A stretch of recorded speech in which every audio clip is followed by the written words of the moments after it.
Se o episódio de hoje tem uma mensagem para te passar, a mensagem é: as aparências enganam. Por trás dos rostinhos bonitos comparados aos bonecos mais famosos da cultura pop do mundo, você pode se surpreender com tanta maldade, segredos obscuros, psicopatia e morte. E aí, pessoal, tudo bem? Estamos aqui para mais uma semana do seu podcast de True Crime favorito, com um caso muito pedido. Eu perdi a conta de quantas vezes vocês me mandaram direct falando sobre esse caso, querendo ver toda a história por aqui. E chegou o dia da gente contar tudo sobre o caso bizarro de Paul Bernardo e da Karla Homolka, mais conhecidos como Barbie e Ken. Ficou curioso, ficou curiosa, então fica aqui no episódio. Mas, como vocês já sabem, antes da gente começar e entrar de cabeça nesse episódio, a gente vai te convidar para ir lá nas nossas redes sociais. Se você não conhece o nosso podcast, ainda não segue a gente, para tudo que você está fazendo aí, abre o celular, tira um print daqui, me marca lá no Instagram, @erica_com_k, Mirandas, com S no final, e me manda uma indicação, uma sugestão de caso que você quer ver, que ainda não tem aqui. Porque às vezes vocês me mandam indicação e eu já trouxe esse caso. Então é isso. Também tem o Instagram do Casos Reais Oficial, @Casos Reais Oficial. E você tem como avaliar o nosso podcast em todas as plataformas. E compartilhar, claro, né? Mas se você, além de escutar o nosso podcast, gosta de assistir a gente, você também precisa conhecer o nosso canal do YouTube, que é o meu, com o meu nome, Érica Miranda, e lá eu coloco semanalmente os episódios no formato de videocast para você assistir. Então agora sim, vamos chamar a vinheta e vamos para o episódio dessa semana. Esse é o caso de Paul Bernardo e sua esposa, Karla Homolka.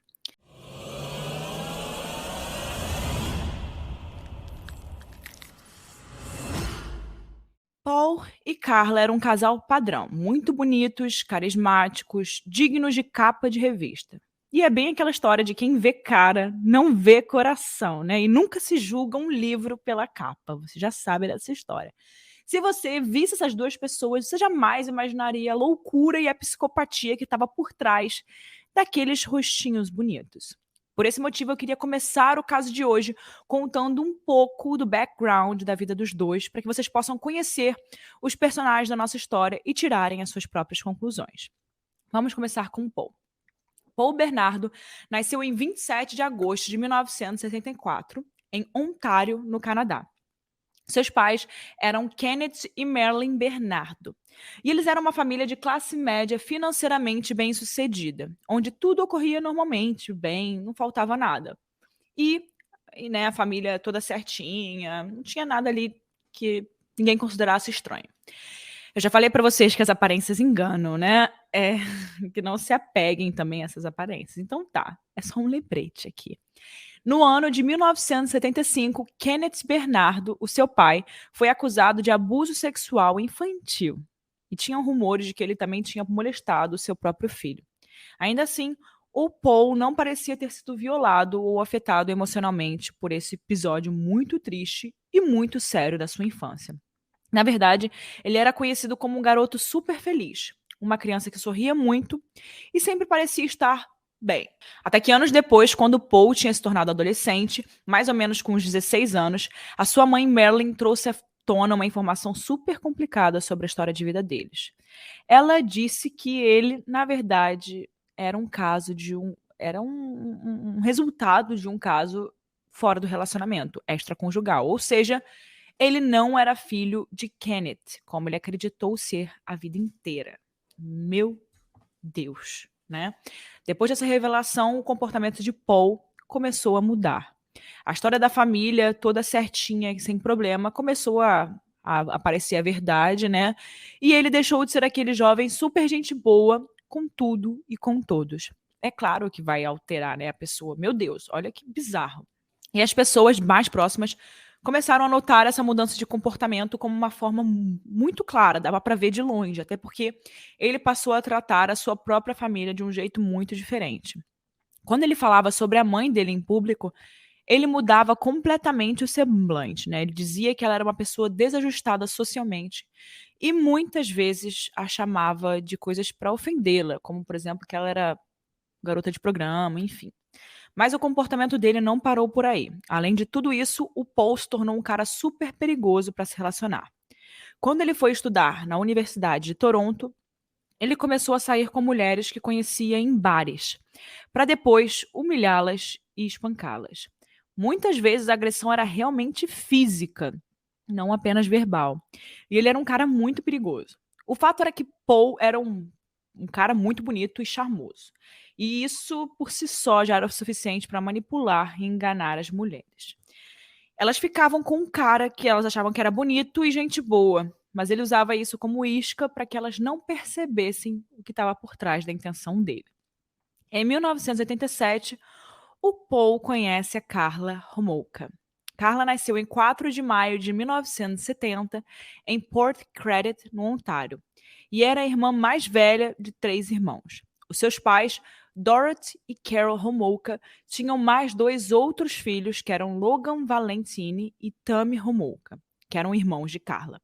Quem a conhecia desde pequena dizia que ela era uma criança certinha, bonita, inteligente e popular. Quando ela era criança, a Carla gostava muito de desenhar e expressar o seu amor pelos animais. Infelizmente, a Carla era asmática e teve que ser hospitalizada com muita frequência, mas ela não deixou de amar os animais por causa disso. Inclusive, isso fez com que ela se candidatasse a uma vaga de emprego em uma clínica veterinária depois do ensino médio. Assim como acontecia com Paul, não havia nada no jeito ou na aparência de Carla que sugerisse o tipo de pessoa que ela era, né, ali por dentro. Nós encontramos também nas pesquisas que Carla testemunhou várias vezes seu pai bêbado brigando com a mãe quando ela era pequena. A gente não sabe até que ponto isso pode ter influenciado a saúde mental dela ou se trouxe algum tipo de gatilho, mas ambas as famílias eram marcadas por muita violência dentro dos seus próprios, né, núcleos. Ela começou a ler os livros Mistérios de Hard Boy e Nancy Drew aos 12 anos e acabou ficando obcecada com as histórias de crime e como se safar deles. Mas conforme ela ia ficando mais velha, os seus modos de vida e hobbies estavam se distanciando daquela pessoa que ela costumava ver. Volta e meia, ela participava de rituais espirituais com seus amigos e conforme ela ia crescendo, o seu amor pelos animais começou a diminuir. Teve um dia que ela, do nada, jogou o hamster do seu amigo pela janela, matando o coitado do bicho. Mas fora isso, ela era uma pessoa bem mandona, bem controladora. Os seus comportamentos de infância iam sumindo conforme ela ia ficando mais velha e ela estava se tornando cada vez mais uma pessoa violenta. O seu primeiro namorado era um cara chamado Doug e ela chegou a admitir que os dois experimentavam muitas drogas e tiveram relações sexuais, né, juntos. Ela também admitiu que fantasiava sobre a morte e como ela poderia ser. E que essas fantasias sobre a morte a levaram a se cortar com uma faca por causa disso. Bom, talvez essa influência ali das drogas tenham começado a ajudar a mudar um pouco, enfim, do jeito dela, das coisas que ela gostava de fazer e também das companhias, né? Impressionantemente, a Carla tinha um QI acima da média. Ela era uma mulher muito inteligente. Para vocês terem uma ideia, ela testava entre 131 e 134 em testes de QI. E o padrão para você ser quase um gênio é por volta de 140 pontos. Eu devo estar aí no 100, um menos. Bom, e como aconteceu esse encontro entre Paul e Carla? Você deve estar se perguntando, né?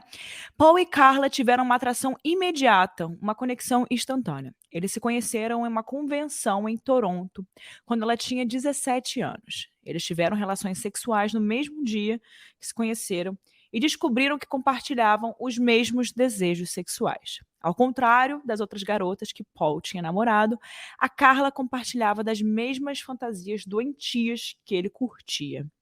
Naquele mesmo ano, mais precisamente em maio de 87, o subúrbio de Scarborough, em Ontário, foi atormentado por uma série de crimes. Na manhã do dia 4 de maio de 87, bem de manhã, uma menina que descia do ônibus foi agarrada e brutalmente estuprada perto da casa dos seus pais. A cidade ficou em choque. As pessoas estavam completamente assustadas. Mal sabiam elas que na próxima semana haveria mais 2 ataques bem similares. Havia algumas coisas em comum. As mulheres tinham entre 15 e 21 anos e os ataques eram marcados com espancamentos, abuso verbal muito forte e ameaças terríveis que desencorajavam as vítimas de irem até a polícia. Como todos os casos eram muito parecidos, as autoridades começaram a desconfiar que o criminoso poderia ser o mesmo. Os jornais rapidamente apelidaram o criminoso de o estuprador de Scarborough. Preciso contar para vocês quem era esse criminoso? Acho que não, né? Durante quase 5 anos, como o estuprador de Scarborough, o Paul estuprou ou tentou estuprar pelo menos 19 mulheres jovens. E esta é apenas a contagem oficial, a que as autoridades conseguiram ter acesso, né? As vítimas eram sempre mulheres jovens e eram encontradas muitas vezes agarradas em pontos de ônibus ou locais públicos. Algumas das vítimas conseguiram brigar diretamente com ele para se salvar e ele chegou a ser interrogado pela polícia 2 vezes, mas ele nunca foi apontado como suspeito oficial. Só em maio de 1990 que uma das vítimas conseguiu dar para a polícia uma descrição muito parecida do seu agressor. E então o Paul ficou super desequilibrado, né, com toda a cidade indo atrás dele. Como eu já contei aqui, nessa época ele já tinha conhecido a Carla e eles estavam em um relacionamento. Era um relacionamento sadomasoquista em que o Paul agia como um senhor abusivo, a ser respeitado, e a Carla parecia ser uma escrava sexual voluntária. Durante todo o namoro, o Paul tinha a aprovação de Carla para fazer isso que ele fazia com as meninas. Bom, o fato é que Paul e Carla ficaram noivos. Uma vez, depois desse noivado, a Carla disse para um amigo que Paul e ela estavam mais felizes do que nunca. Mas, na verdade, é que depois de 3 anos de namoro, o Paul estava ficando entediado. Ele chegou a reclamar com Carla que ela não era virgem quando eles se conheceram e teve a ideia brilhante, né, de usar isso para chantageá-la com a sua própria irmã, a Tammy, com a irmã de 15 anos de Carla. 15 anos. O pior de tudo é que ela aparentemente levou super de boa o fato de que o Paul estivesse interessado na sua irmã, que era menor de idade. E mais do que isso, ainda encorajou. Ela disse para ele que queria que ele tirasse a virgindade da sua irmã como presente de Natal. Gente, eu vou tirar aqui esse blazer que tá ficando muito quente. Não tá dando, não. Só um pouquinho aqui que não tá dando. Ufa! Melhorou. Muito quente. Isso aqui tá parecendo Rio de Janeiro, 40 graus. Ok, vamos continuar. No dia 23 de dezembro de 1990, durante uma festa de Natal na casa da família Homolka, a Carla colocou na bebida da sua própria irmã alguns anestésicos para animais que ela tinha roubado daquela clínica de veterinária que ela trabalhava. E aí, enquanto a família dormia e Tammy estava completamente inconsciente, a Carla colocou um pano embebido em alotano, que é usado para cirurgias de anestesia geral. E ela colocou esse pano na boca da irmã e se revezou estuprando-a com Paul enquanto filmava tudo aquilo. Quando Tammy, a irmã, começou a passar mal e vomitar, os dois entraram em pânico e começaram a se mexer para tirar todas as evidências do crime que acabaram de cometer. Depois disso, chamaram uma ambulância. A adolescente não recuperou a consciência e foi declarada morta quando ela chegou no hospital.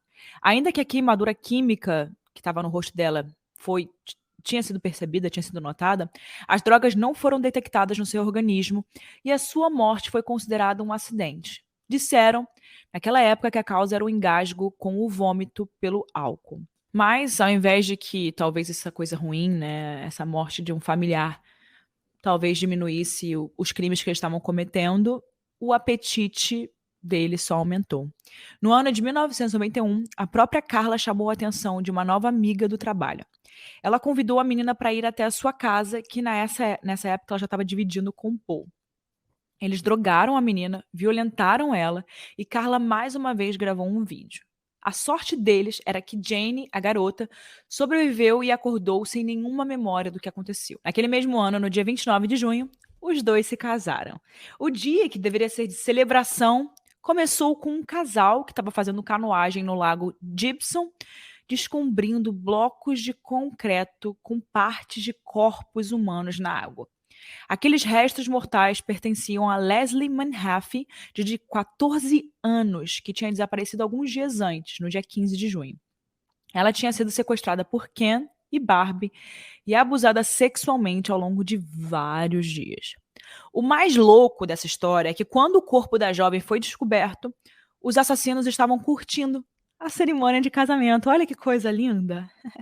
Com direito à entrada da noiva, feita por uma carruagem puxada por cavalos brancos. Que conto de fadas, meus amigos. Meu Deus do céu. Os meses depois do casamento não tiveram nada de novo, nenhuma descoberta. Na verdade, o casal continuava cometendo crimes, mas nunca eram pegos. Eles eram muito parecidos e agora, mais do que nunca, estavam juntos nas matanças e nos crimes. Toda vez que Paul e Carla brigavam, a Carla trazia para casa, né, para Paul, uma nova garota como presente.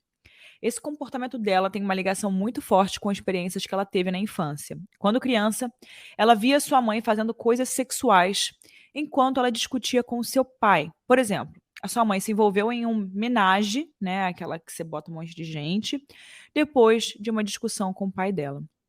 Talvez essa atitude de Carla seja de alguma forma a reação de algum transtorno, mas nós não somos psicólogos para poder afirmar isso, né? E de fato ela não tinha sido diagnosticada com nenhum transtorno mental, apesar de fazer tratamento terapêutico por causa do seu vício com drogas. Quase um ano depois do casamento, no dia 16 de abril de 92, o casal atacou e matou Kristen French, de 15 anos.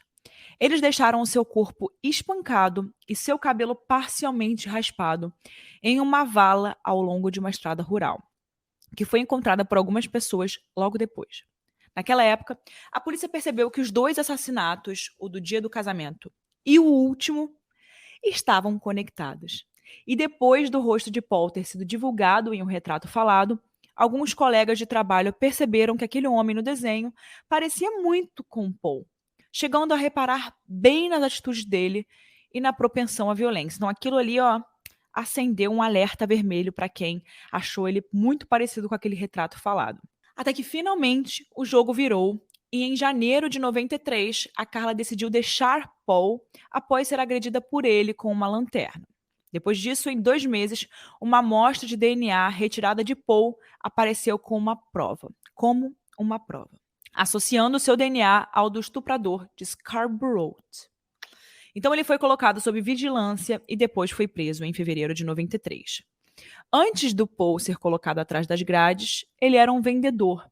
Na sua profissão, ele atraía suas vítimas usando sua beleza, né? E sua fala, bem manipuladora. Ele realmente estudou a melhor maneira de seduzir as mulheres. Um dos seus livros preferidos era o romance Psicopata Americano. Era como se fosse a sua Bíblia. Por causa de todas essas coisas, no final das contas, o Paul foi considerado responsável por pelo menos 13 estupros e talvez 4 assassinatos. Muita coisa, né, gente? Bizarro. Depois de abandonar Paul e ele ter sido preso, a Carla rapidamente conseguiu um advogado para buscar um acordo judicial em troca de testemunhar contra ele. Nesse depoimento especial, ela disse às autoridades que o Paul tinha contado para ela que tinha estuprado pelo menos 30 mulheres, mas Carla não contava que as autoridades fossem investigar as fitas de vídeo que o casal fez mostrando os seus crimes, né? E por causa disso, a sua verdadeira natureza também foi revelada, não só a do Paul, né? O fato era, Carla Homolka não era vítima de abuso que ela demonstrava, mas sim uma mulher sádica, criminosa. Ela acabou sendo presa, mas alegou que foi influenciada pela síndrome da mulher agredida. O governo acabou concordando com uma sentença de 12 anos em troca da sua cooperação no caso. Em 2005, Carla foi libertada e seguiu a sua vida. Se casou de novo e, inclusive, engravidou. Olha que incrível! Uma pessoa perfeita para criar uma família, né? E Paul Bernardo, por sua vez, foi considerado culpado de todas as acusações contra ele e condenado à prisão perpétua por assassinato, sequestro e estupro. 25 anos depois de ser preso, o Paul entrou com um pedido de liberdade condicional que não foi aceito. Um advogado que falava em nome das famílias das vítimas disse, naquela época, que Paul nunca proferiu nenhum pedido de desculpa, né? nenhuma indicação de que ele estava sentindo um remorso ou alguma coisa com aqueles casos. A conclusão dessa história é que tanto Paul quanto Carla estavam apaixonados um pelo outro, mas mais do que isso, eles eram apaixonados por esse sadismo, por os crimes que eles cometiam, por essas barbaridades. O caso Barbie e Ken, né, foi um evento histórico para o crime canadense. Esse episódio ajudou o governo a prevenir a ocorrência de futuros crimes de assassinato. É bem interessante como casos de crime, né, acabam ajudando a polícia e aos investigadores a sempre terem mais informações sobre o universo, né, dos crimes em geral. E muitas vezes eles também servem de alerta para organizações, né, criarem leis que resguardem a dignidade das vítimas e de suas famílias, que protejam a gente como cidadão, né? Ou que simplesmente adotem práticas mais justas para lidar com as punições aos criminosos. Mas como toda pena tem a sua validade, um prazo, a Carla acabou cumprindo a sua pena, foi solta e hoje vive normalmente. E é justamente sobre isso que a Hannah, a nossa roteirista, gravou um áudio falando. Vamos escutar o que ela tem para falar? E aí, ouvintes do Casos Reais, tudo bem? Hoje eu tô aqui para poder trazer uma curiosidade sobre o episódio da Barbie e do Ken. E vou falar especificamente sobre a Carla. Como vocês sabem, ela permaneceu 12 anos presa, né? Depois da condenação dela em 1993. E no ano de 2005, enquanto ela ainda estava presa, ela se separou do Paul e acabou casando com o irmão do seu advogado. Ela teve 3 filhos do seu segundo casamento e algumas notícias, né, que a gente foi encontrando pela internet mostraram ela fotografada pelo Montreal Gazette, um jornal, né, famoso que existe lá no Canadá. Saindo da escola dos filhos, fazendo coisas normais do dia a dia de uma pessoa normal, né? E uma outra curiosidade é que depois de ela ter sido libertada, ela foi morar em Quebec, depois ela se mudou para o Caribe para poder evitar o assédio da mídia e agora nos últimos anos ela tem morado no subúrbio de Montreal. O caso da Carla, né, é um caso curioso porque ela cometeu o crime, ela foi presa, ela cumpriu a pena, ela foi solta e agora ela segue vida normal, né? Mas o Canadá não vai esquecer o que ela fez. E as pessoas não vão esquecer os crimes que ela cometeu. Então, todos esses paparazzis em cima dela hoje em dia são super incômodos para ela. Ela claramente, visivelmente não gosta de ser abordada por eles, mas não tem como ninguém esquecer o que ela fez, né?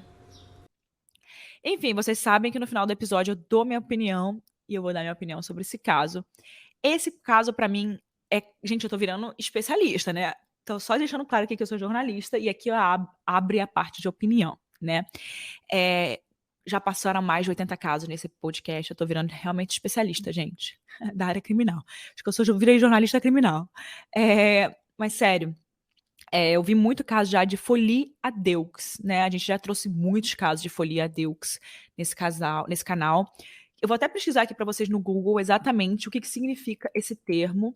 Ó, folie à deux, né, que seria do francês, mas em português seria loucura 2, é um transtorno psicótico. É uma síndrome psiquiátrica na qual os sintomas psicóticos são compartilhados por 2 pessoas, geralmente da mesma família ou próximas. E quando a família tem uma estrutura psicótica, pode ser chamada de folie em family. Folie em família. Enfim, vocês conseguiram perceber que parece muito, né, um caso desse. Já trouxe aqui no episódio outros casos de folie à deux. Agora eu não me lembro. Claro, os irmãos necrófilos é o clássico aqui do Casos Reais, é o primeiro.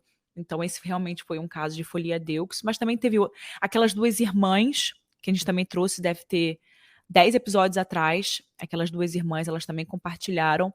Porém, esse daqui, eles eram realmente psicóticos, né? Eles não paravam de fazer as coisas, eram um atrás do outro. E realmente a Carla se deu muito bem comparado com ele, né? Ele se deu bem pior do que a Carla. Ela conseguiu ali se fazer de vítima, ela conseguiu usar a lei a favor dela, sendo que nesse caso ela não merecia se encaixar em vítima, entre aspas, porque ela teve uma pena, ela foi para a justiça, foi julgada, enfim, ela pagou o que ela tinha que pagar diante da justiça, enfim. Infelizmente, a gente pode questionar, deveria ter passado mais tempo, não deveria ter passado mais tempo, mas de fato ela cumpriu a pena que ela foi obrigada a passar. Ela resolveu a questão dela na justiça. Se é certo ou se é errado, aí é a gente que pode discutir, mas ela pagou, né? Enfim, ela tirou a vida de um monte de gente, mas é assim que funciona, né, gente? A gente já sabe que é assim que funciona. A minha opinião é essa, eu acho que a Carla deveria ter tido uma pena mais rígida, não deveria ter sido vista como uma vítima também dele, e ter com isso a pena não tão agravada, né?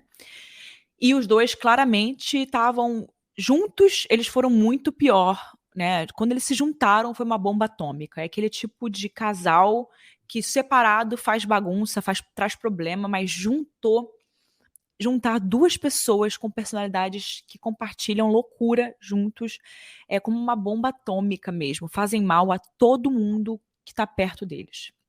Inclusive fizeram mal à própria família, enfim.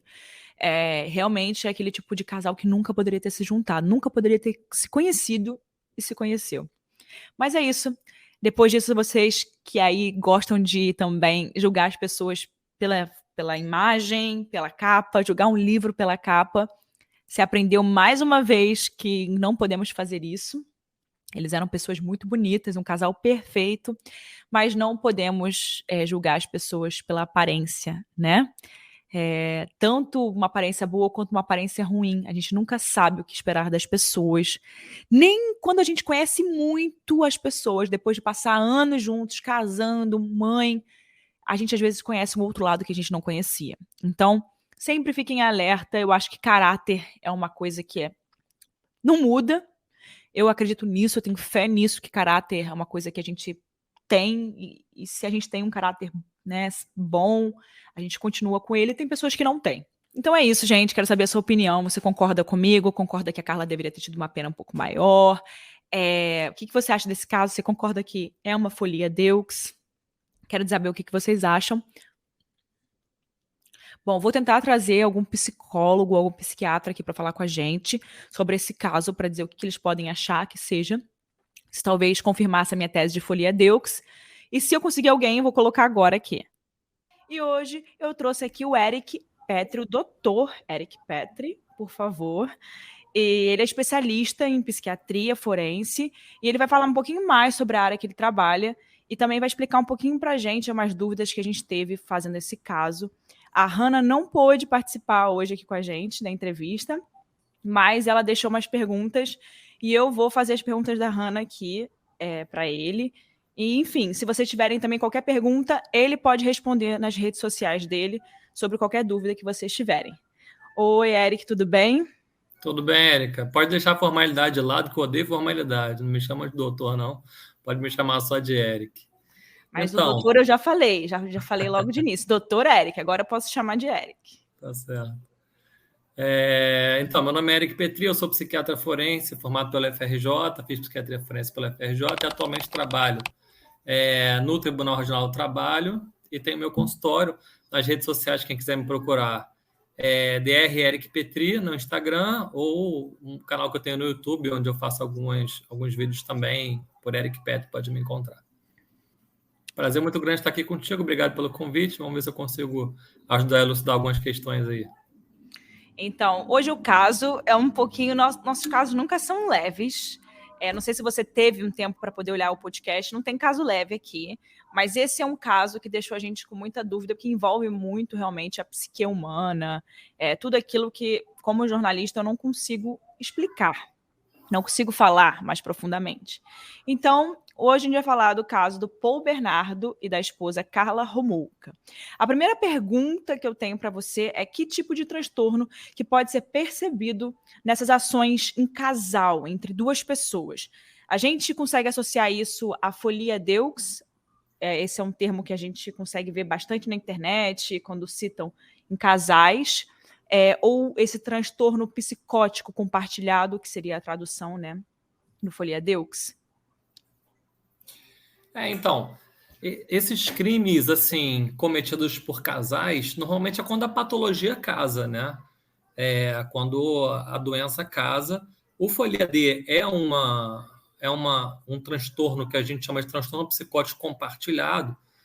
E aí, em geral, você tem que ter quebra de uso de realidade. Não seria o caso deles, porque seria como se, no folia D, a gente tem o que o leigo chama de loucura, né? Ou seja, uma quebra de uso de realidade.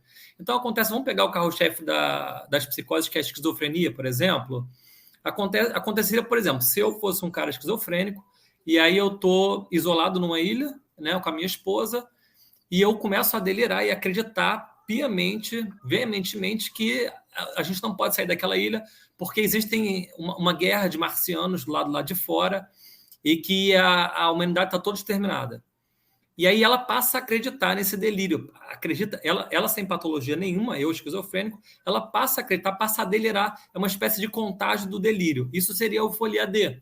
Então, o folia D, ele predispõe uma doença psiquiátrica grave, uma psicose, né? Que não era o caso desse casal. Esse casal, a doença casou porque eram psicopatas muito graves, né? Psicopatas que extrapolam um pouquinho o limite da grande maioria dos psicopatas, que é quando você junta a psicopatia mais o sadismo e mais a perversão sexual em assassinar. Então, a gente juntou aí 2 serial killers e esse foi o casamento, 2 psicopatas. Então, seria mais adequado a gente falar desse jeito.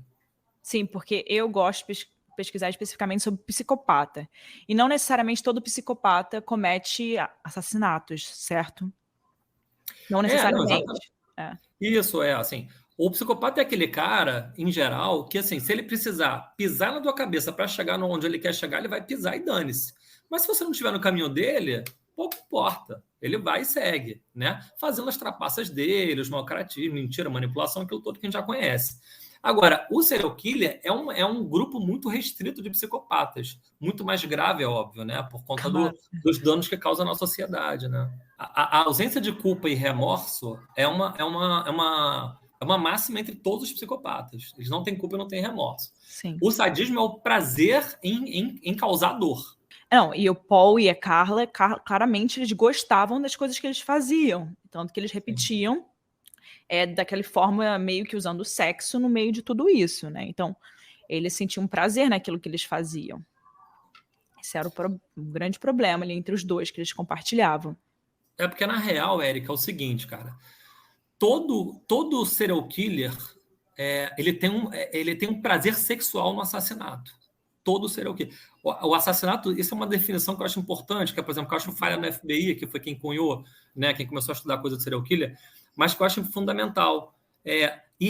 Um troço que é super interessante também é o seguinte: o serial killer homem, a sexualidade culturalmente do homem e da mulher é um pouco diferente. A mulher tem aquela coisa um pouco mais romântica e tal, o homem aquela coisa um pouco mais animal. E a dinâmica dos crimes sexuais dos serial killers homens é uma coisa muito mais de esquartejar, aquela coisa muito mais violenta. E as mulheres serial killers na história, em geral, matam envenenando, de uma maneira um pouco mais... É super interessante. Até na defesa do casal, do Paul e da Carla, acontece um pouco isso, né? Ela fala, um começa a acusar o outro, e ela fala, não, ele matou enforcando. E ela falava, não, ela matava envenenando, né? Poderia ser um ou outro, né? É um pouco a dinâmica. Mas essa perversão sexual no crime, alguns chegam até a ter orgasmo durante o momento do assassinato, enfim. Enfim, a gente comentou no episódio que a Carla, ela alegou, no momento que ela estava sendo julgada, que sofria daquela síndrome da mulher agredida. E, enfim, ela conseguiu diminuir ali a pena dela por causa disso. Você pode explicar para a gente o que significa essa síndrome da mulher agredida e de que forma isso, né, isso de fato pode ter interferido no julgamento dela e interferiu, né? Então, para começo de conversa, a síndrome da mulher espancada não é um diagnóstico médico. Então, a gente não poderia, a partir daí, ter uma atenuação de pena do ponto de vista da psiquiatria.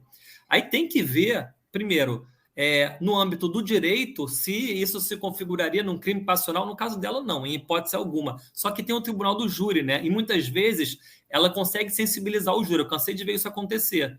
A pessoa consegue sensibilizar o júri e aí sim tem uma atenuação de pena. Agora, o que é a síndrome da mulher espancada? Também é um conceito que já está meio caindo por terra, porque foi descrito lá em 79 e hoje a gente sabe quais são as reações psicológicas da mulher que é espancada. Ela fica muito passiva, ela fica muitas vezes se sentindo culpada. Acontece muito nos crimes sexuais também. Uma coisa que eu fico muito chateada é que eu vejo as pessoas assim, Érica, por que num crime sexual, vamos supor, né? Por que ela não se defendeu? Gente, existe uma reação chamada freezing, que a pessoa congela. Ela não se defende. E existem outras reações psicológicas que as pessoas não compreendem, como, por exemplo, a mulher se culpar. Acontece. Ai, meu Deus, mas será que fui eu? Será que eu estava de uma saia curta? Né? Assim, ela é um fenômeno que acontece. Falei algo que não devia. Exatamente. Então, assim, aí voltando à tona, assim, na síndrome da mulher espancada, é isso que acontece. Ela fica se sentindo passiva, deprime, fica triste, né? E, eventualmente, quando comete um crime, é contra o cara que perpetuava a violência. Claro. Agora, isso que ela alegou não cabe em hipótese alguma. Porque, assim, é nisto que a gente está falando de uma serial killer que tinha prazer naquele sofrimento, né? Se a gente pega todos os dados da história, a gente vê. Não tinha o menor cabimento a coisa da síndrome da mulher espancada para ela. Mas, enfim, foi o que colou lá no acordo que o Ministério Público fez com o advogado de defesa, enfim. Deu certo, né? Colou, né? Infelizmente, colou pela outra solta, né? Depois de pelo menos 3 assassinatos. Ela tá vivendo a vida, já casou. Mas é um prazer estar falando com você. Eu vou colocar o Instagram do Eric aqui embaixo. Vai estar aparecendo aqui para vocês agora. E aí vocês podem mandar mensagem para ele sobre qualquer dúvida que vocês tenham. Então é isso, muito obrigada. Desculpa o horário, tá muito tarde, para quem não sabe, a gente tá gravando tarde. E é isso. Então, até a próxima quarta-feira. Vejo vocês no próximo episódio do Casos Reais. E é isso, pessoal. Muito obrigada, Eric. Tchau, tchau. Obrigado você. Obrigado.